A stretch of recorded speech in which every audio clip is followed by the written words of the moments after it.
18 December বিশ্ব অভিবাসন দিবস।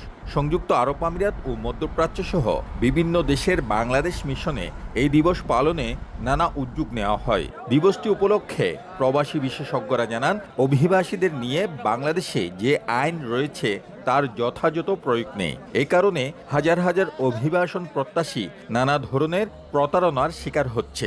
ট্রাভেল এজেন্সি বা রিক্রুটিং এজেন্সি কর্তৃক প্রতারিত হয়, সেই আইন ফৌজদারি এবং দেওয়ানি আদালতে তার বিরুদ্ধে মামলা করতে পারবে।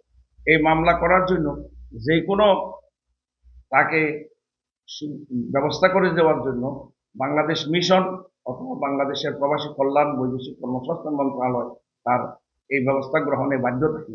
তারা জানান, সংযুক্ত আরব আমিরাত শ্রম আইন প্রয়োগের ক্ষেত্রে অত্যন্ত সচেতন। এই দেশটিতে অভিবাসীরা তাদের ন্যায্য অধিকার আদায়ে কখনো বঞ্চিত হন না। প্রবাসী শ্রমিকদের অধিকার আদায়ে যেসব আইন রয়েছে তা থেকে বেরিয়ে আসার কোনো সুযোগ নেই সংশ্লিষ্টদের।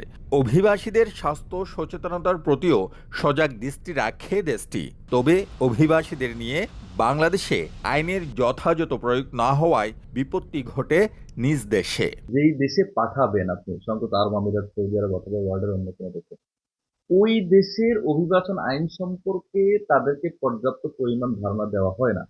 না হওয়ার কারণে দেখা যায় আমাদের ভাইরা যখন বিদেশে আসে, এসে তারা কি করে অভিবাসন আইনকে লঙ্ঘন করে। তারা সঠিক মতো তাদের অধিকার বোঝে না, তাদের দায়িত্ব কি সেটা বোঝে না। তারা আরও জানান, অভিবাসীরা নানা ধরনের প্রলোভনে পড়ে বাংলাদেশের মাটিতে প্রতারণার শিকার হয়ে থাকেন। বিদেশে কর্মসংস্থান বিষয়ে অজ্ঞতা, যাত্রাপথে নানা ধরনের প্রতিকূলতা, ধার দেনা করে পরিবারকে অনিরাপদ অবস্থায় ফেলে যাওয়া সহ বিভিন্ন প্রতিকূল পরিস্থিতির শিকার হয়ে থাকেন অভিবাসীরা। এ কারণে বিশ্বের বিভিন্ন জনশক্তি আমদানিকারক দেশ বাংলাদেশ সম্পর্কে নেতিবাচক ধারণা পোষণ করে থাকে।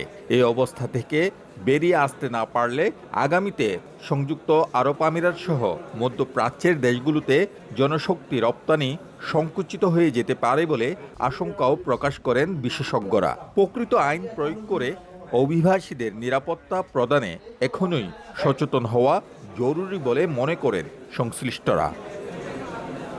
শিবলি আল সাদিক, সময় সংবাদ, সংযুক্ত আরব আমিরাত।